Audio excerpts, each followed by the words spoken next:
and one oil candle. Who are they for? One for the Abir Yaacov, who is Rabbi Yaacov of Chatzera. He's the master of that dynasty. He was the grandfather of the Baba Sali, grandfather. He died in 1880. I'll speak about him in a moment. And then also for the Baal Shem Tov, Rabbi Elimelech of Lezensk. Also, these are from the superstar Lahavdil Hall of Fame of Ultimate Tzaddikim. And then Meir Balanes, who was the author of the Mishnah, who was known to be Meluma Benisim. His wife was Beruria, if you remember. Okay? And then make a wish for the week ahead. And it's something I've been doing for many, many, many years. And I have to say, thank God, we made it this far. Thank God. Hakol Tov. So, in my interest in doing this, I became interested in Abu Chatzera, history and clan. So, they were from the Tzadikei Morocco. Now, I want to just share. We davened by one of the Abu Chatzera clan, Shmuel Abu Chatzera, and we davened for everybody and everything. We really did. It was our group. We went through the Tikkun Klal. We went through 10 Tehillim, but each Tehillim we assigned a task. This was for people who were sick. We made Mishaberachs. And this is for people who need Shidduchim. That was the last one, actually. And then we went through, things for Parnasa. I went through things for Eretz Yisrael, and all kinds of, everyone had its own issue. And I had plenty of kvitlach, including from here. And all those kvitlach went on to the Kibbutz Tzadikim, I can guarantee you. And I daven for everybody that I'm a shliach to, of some kind. And who joins us in the tefillot? Muhammad, our Berber guide, who's black, but knows everything about the Jewish community. There are 15 licensed tour guides, maybe not even 13, licensed tour guides that are allowed to take the Jews around Morocco by the King Muhammad VI. And to show you how remarkable this is, and our driver named Khalid, who was with us the whole time, also, you think they just came and joined the circle of davening. And when we did Mishaberachs, they asked us to do for them Mishaberachs, because they believed in the Korach of the Tzaddik Emes. And that's always the case. The Muslims those that hated the Jews lived in terror of the tzaddikim and did everything they could to undermine them. And others who accepted them, the rulers who understood that they were a source of blessing to them, supported them. And two primary examples of this in the modern generation are this current dynasty of Morocco, which I have to tell you is something I must share with you. They're Alawites, which means they're mishpocha to Assad, right? But they are benevolent towards their Jews. In fact, in the Holocaust, Muhammad V, the Alawite king of Morocco, this is the grandfather of the current king. In 1941, the Vichy French captured, the Nazis and the Vichy French took over Morocco because the French had made Morocco a protectorate starting in 1912. Apparently, at that point, the kingdom had disintegrated a little bit, and there was a lot of fighting between the Berber tribes, and they couldn't manage it and keep it under control. And the French were asked, so to speak, to step in and, create a more modern situation, which they did, but they had no interest of giving it back. That's the problem. And the people loved their king. In Morocco, they have a motto: our king, our land, and our commerce. Everything is the king. Everywhere you go is a picture of the king, the king, the king. And it's not because they have to, because they have such a love. It really taught me, Lahavdil, what Malchus Yisrael could be. Such an organizing and galvanizing force. And it's a charitable king. They call him the king of the poor. That's this one. But Muhammad V was approached by the Nazis, who had prepared 100,000 Jewish stars, yellow Jewish stars, and said, give us a list of your Jews. His response was, this we heard from our tour guides, and it's well known, you can look it up on the internet. He said, there are no Jews in Morocco. There was, at the time, 300,000 Jews living in Morocco, the largest in all of the Muslim diaspora. And the most devout, I would say, not necessarily most devout, but tremendous amount of religious Jews. Like in Yemen, it was very similar. And there were, of course, other kinds of Jews there too, more modernized, whatever. But he said, there are no Jews. And I said, what do you mean? There's 300,000. He said, there was only Moroccans. And they were all my subjects. And if you're making stars for them, make 50 for me and the members of the royal family. And if you take them somewhere, you'll take me with them. And not only that, but he had a birthday, and he invited all of the rabbis and Jewish communal leaders and seated them prominently in positions of honor. And he also invited all the Nazis and the Vichy French. When the Nazis came in and saw the rabbis and the Jewish leaders sitting at the table of the king, that's it. I don't know if any single individual on this planet saved more Jews from the Nazis' destruction than King Muhammad V of Morocco. Now there is a tshuva in Shilos and Tshuvas Ma'amakim that a Jew asked Dov Kahana Shapira, who was the Rav of the Kovno ghetto, and who survived the war and came to Beit Midrash HaGadol on the Lower East Side, and he wrote a response of Shilos and Tshuvas Ma'amakim. It was really one of the Sheris HaPleta of the great Rabbanim of Lita. And somebody asked the Shala, can I say Kaddish for the non-Jew who saved my life? And the answer was absolutely yes. You're allowed to say Kaddish for a righteous Gentile. Alachas Kama Vakama, somebody who saves 300,000. So we actually went to where he's buried. They have a gorgeous burial site for him. It's like surrounded by a royal guard on horses, the whole thing. Magnificent building where he lays in state. And I don't see him. He's covered in a marble mausoleum. Him and his son, who was not the biggest tzaddik, but and we offered some tehillim. But did this king is his grandson, you say? Yeah. So let me explain. So Muhammad V died in 1961. He was always positive to the Jews, and his son, who was named Hassan II, was not as big a tzaddik, and also lived in a very challenging time because the state of Israel had already been created. Now, Muhammad V in 1948, when there were riots breaking out, remember, the Jews in the Muslim world were not safe once the state of Israel was founded, because once they all declared war in Israel, there was a lot going on. But he protected his Jews in 48 as well, and said, it is the custom of Morocco to protect its Jews. So they were not disturbed. It was an incredible thing from 48. 61. Here's the problem. The new king takes over. He's not the same like his father. And what happens towards the beginning of his reign? The 6-Day War. And that really created problems for the Jews, the locals were infuriated at the Israeli victory.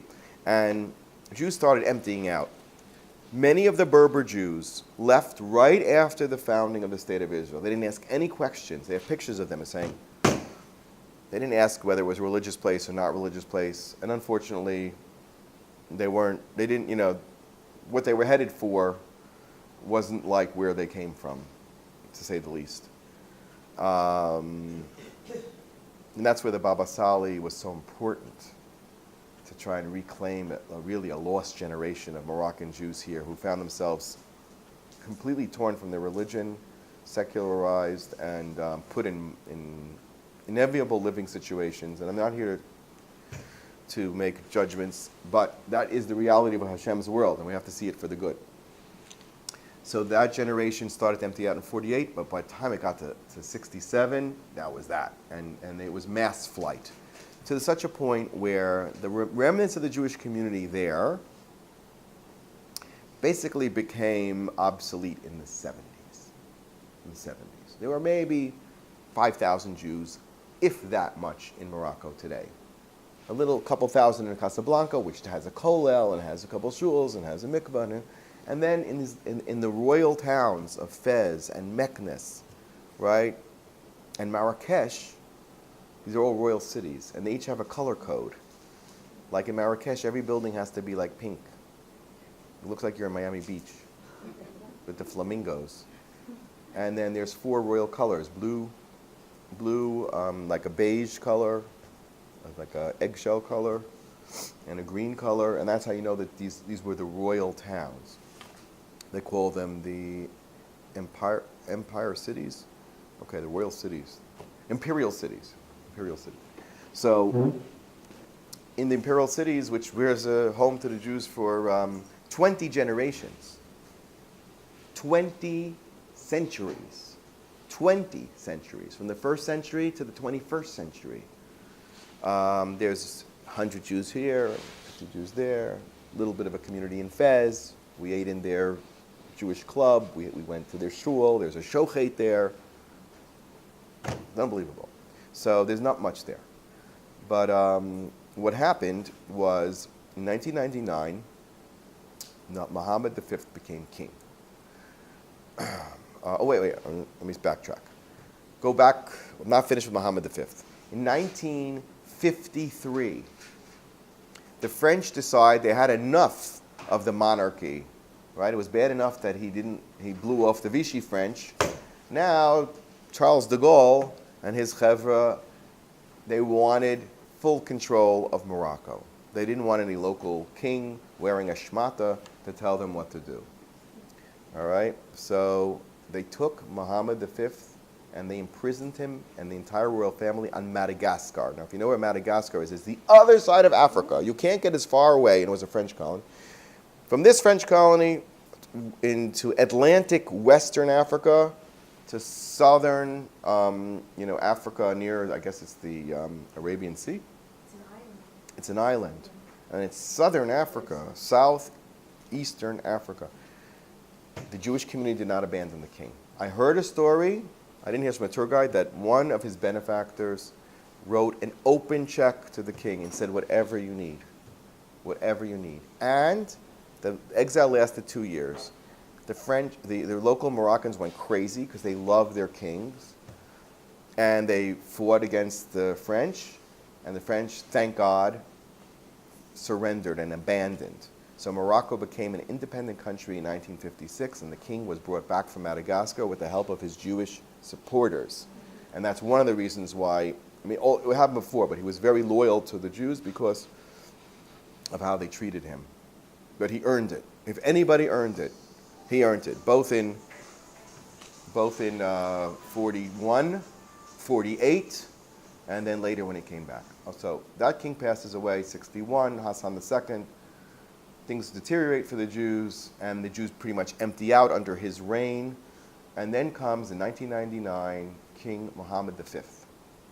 Young, Western educated, very moderate, followed in the ways of his father.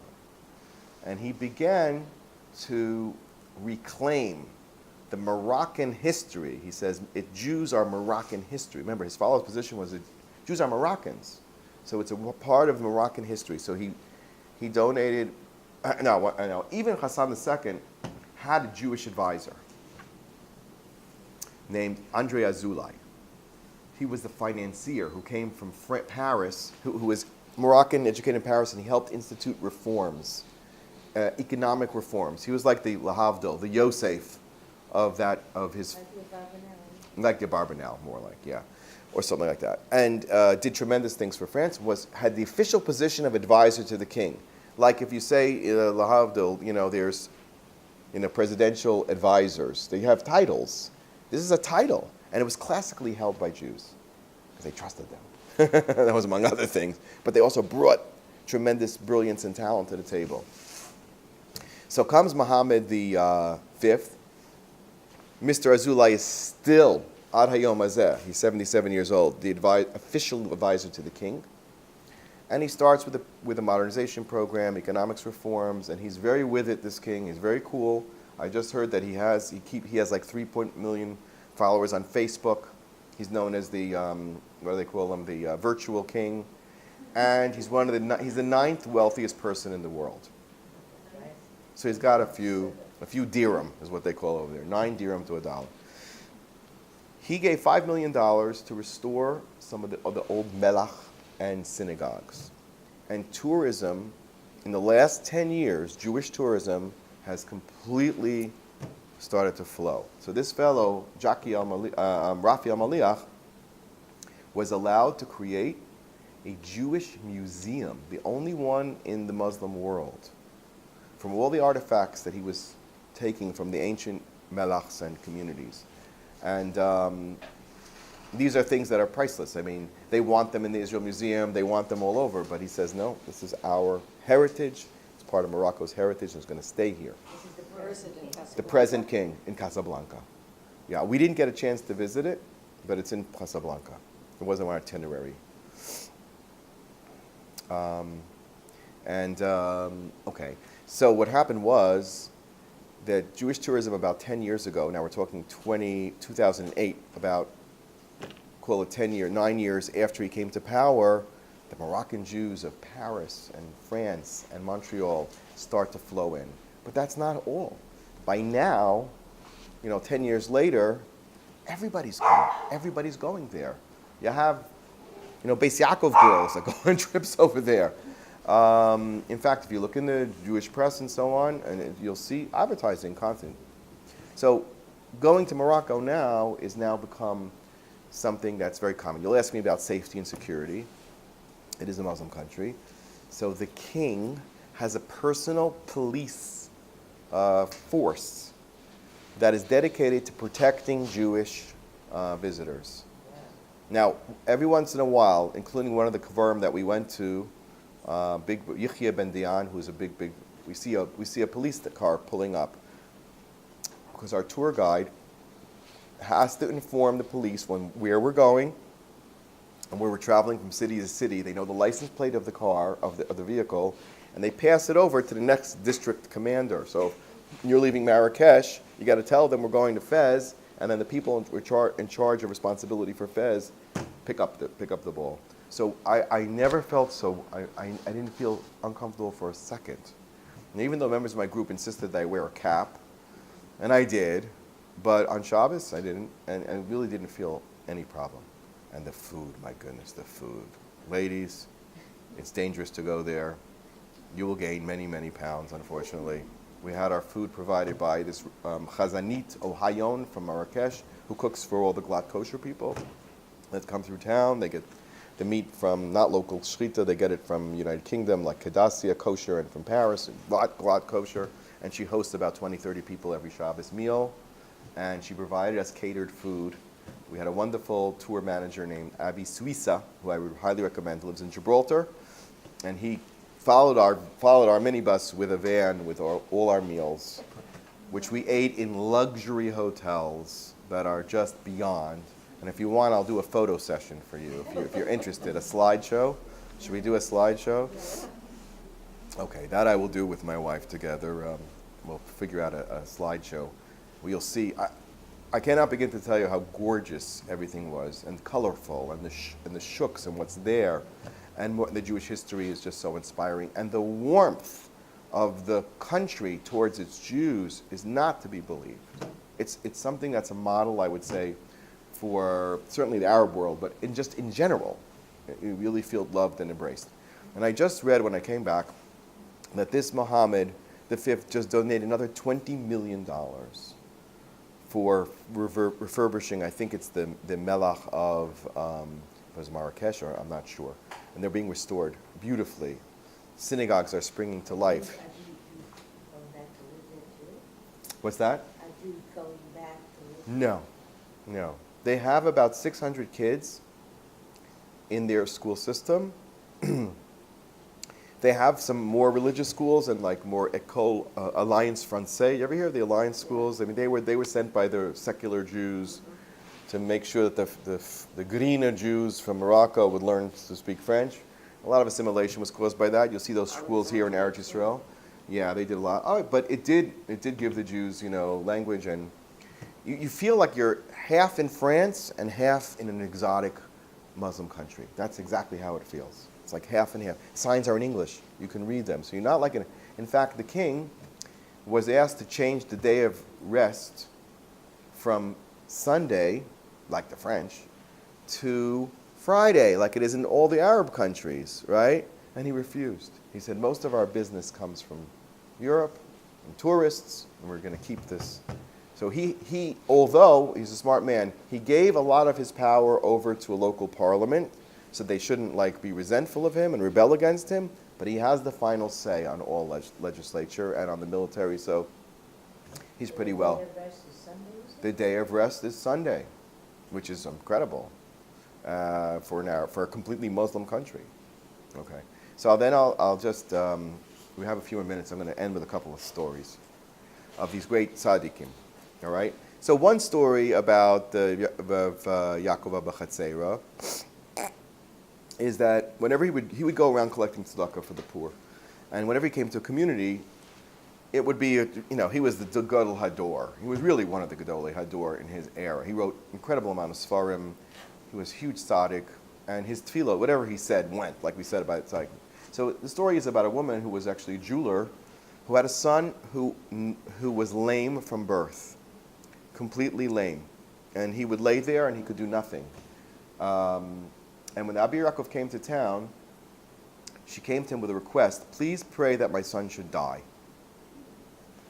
What's going on? And she ascribed to him, he has no life, he's just suffering. And he said, bring him to me. And he said, but first, wash him up, put on Shabbos clothes, make him a mensch. He brought him to him and he said to him, get up, get up. The kid stands up. And from that day forward, he never had any problems. Now, the thing is that the local ruler was very, very upset that the town, his Jews, gave so much kavod to the Rabbi Yaacov. He was enraged, and he said, I'm going to fix their wagons, for that. But what he died in 1880, so this would be in the 1860s, Civil War time, okay? But then his jewelry lady came to sell stuff, he'd buy privately from her, and this kid was walking in with her. And he goes, who's that? He goes, that's my son. He goes, 1 minute. Your kid has never, every doctor that we've ever known has tried for years and years. I know you for how many years? Nothing. And this rabbi cured him. He says, I'm going to make for him a seudah. So he made from him a non-kosher seudah. And of course, Rabbi Yaacov wouldn't eat from it. But then they figured that out and they sent for kosher food for him, whatever. And then at the end he stands up and says, bless me. And he blessed him with long, good years of rulership as long as he's good to the Jews. That's one simple story. Here's another story. There was a lion that was, you're talking about Atlas Mountains, near the Sahara Mountains, lions and massive snakes. Now I'm talking about snakes that are not even really snakes. They have big heads, like human-sized heads. Could be a little terrifying. And scorpions. Although our tour guide, the Berber Muslim tour guide, said he wasn't afraid of scorpions, only snakes. And we saw snake charmers there. Real snake charmers, the whole thing. And one of our tour took a big boa constrictor on him. We had a lot of fun. But, so it was a lion terrorizing the community, had already eaten. Once a lion starts attacking humans, then it has no fear of people anymore. He went out to the field, and this is how the story goes. He stood there, presented himself, and he presented his Brit Mela to the lion, and the lion just sat down. He rode the back of the lion, got on the back of the lion, and rode around town to show everybody that the lion shouldn't be feared, and then the lion split, never to be seen again. Many stories where lions accompanied messengers of his to go get stuff. Well, one of my favorite stories is how he would travel from place to place, and he had money, So he had bags of money. So they still travel on burros, little burros, because they have to make it through the mountains. And he wanted to take a shortcut to get back home to his hometown of Erfud, which is called the Tafilalt region, right near the Sahara, southeast Morocco.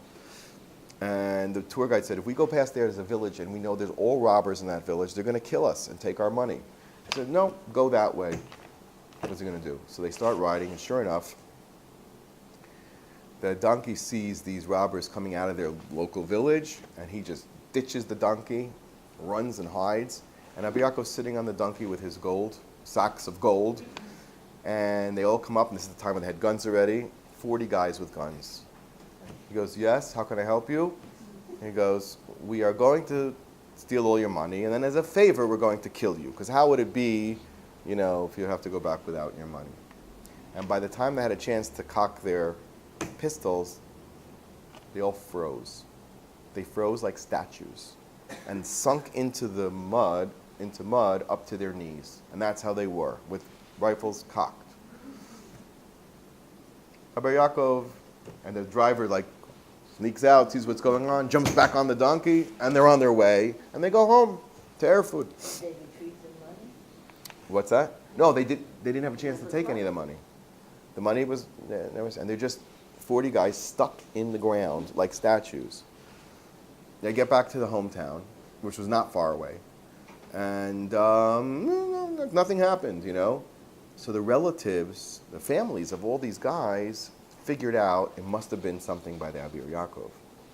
And they came running to him, this is comical, but it's also, they would hate and try to kill the Jews, and then they would come to the rabbi and say, we're sorry, forgive us.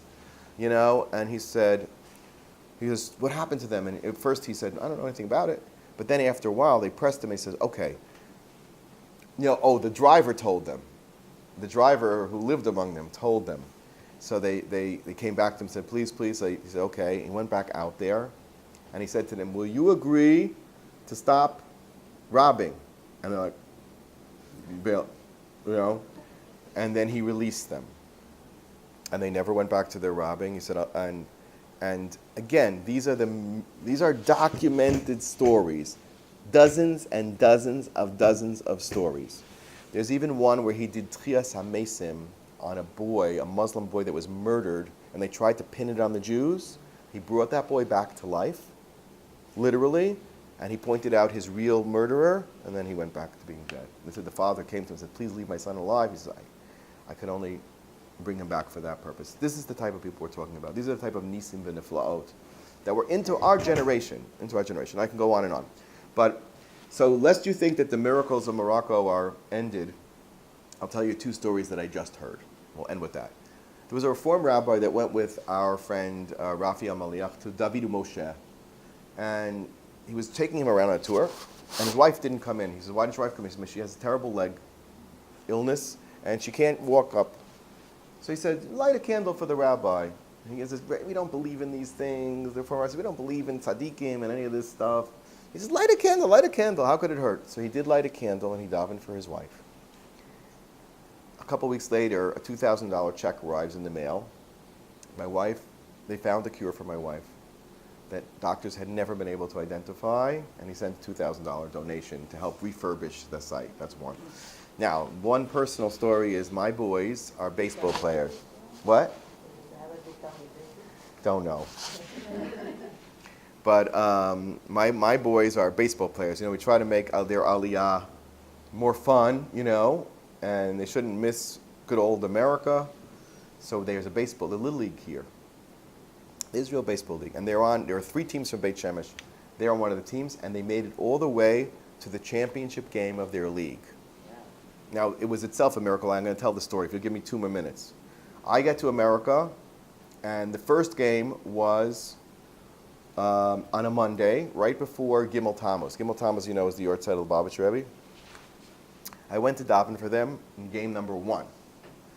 They were down 6-0. They came back and they won 8-7, which was itself a miracle. Okay. Then I go back on Friday, which is the time of their second game, and it was also Gimel Tammuz, the Yortzeit of the Rebbe.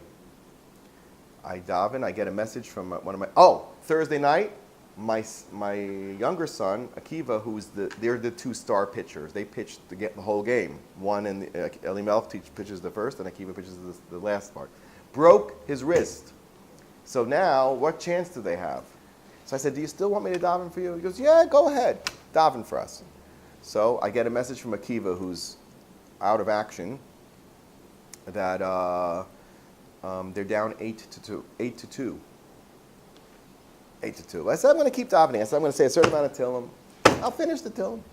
And that's all. I get word that said, we won. There was, my son Elimelech hit a 2-run homer to make it 8-8, and another kid who hasn't gotten a hit all year gets a hit. He couldn't even, nothing. He gets a hit, and they win the game. Okay. I was so excited, I couldn't even get good phone service. I used the shaliach over there, has a phone booth, you know, where he sits with, I borrowed the telephone to call my wife because I couldn't believe it. I was going to just comfort them, you know, okay, you did a great job. Third game, I'm already in Morocco. Where am I going to go? No Lubavitch Rebbe. So I was in Marrakesh, not near the Abu Chatzera clan, but there's a rabbi there known as the Lion of Marrakesh, Rabbi Hananya HaKohen. And they restored the cemetery. This Rabbi Chazan Oheyon, who restored the Alzama synagogue, also restored the cemetery. I go in there and I start davening. They were down 9-0. Well, I'm going to keep davening. Now, our little Muslim kids who hang out by the shul and get money by showing the Jewish tourists where the synagogue is, like they all became expert tour guides, 5 years old, 6 years old, 7 years old. They're all nudging me, go back. They're calling you, your group is leaving. I said, I'm not leaving here. Even if it's 9-0, I'm not leaving. And I just went right back. I started following them out. I go, what, am I crazy? I went back and I davened. I get a message. It's 9-7. It's 9-8. And then my wife sends me a message. They lost. Now, I was very distracted at that moment. But look what they did. It was very exciting, and they came back. And who pitched? My son Akiva, with his with his cast, came in and pitched a scoreless inning, because when they were down 9-0, they got back to 9-6, and he came back and they held the other team that they shouldn't score any more runs. And that was like a big, big thing. They were all going nuts. And then they had this rally at the end, and but it fell short by 1 run. Then I get a message immediately afterwards. The pitcher on the other team was 13 years old, and that's against the rules. And the other team was ruled by Sunday morning. They ruled that the other team was disqualified, and we were champions. So I said, how did the word get out that this kid is 13 years old? One of the kids went over and said, that was part of the tefillah too, and also it was justice served. I said, I'm happy that they came all the way back to show their medal, but also justice was served. Because if they would have won, the other team would never have been stripped of their champ, which they deserved because they cheated. So the American teams don't cheat. Unfortunately, it's only Israeli teams that cheat, which we countered. America needs to bring a little yashrus here. Okay, fine, but that's the story. So going back to what we started, kol zeh eineno shaveh li is the inability to see the good in difficult times. And the goal of the tzaddik emes, as they were in Morocco, is to bring bracha and to help everybody see the good.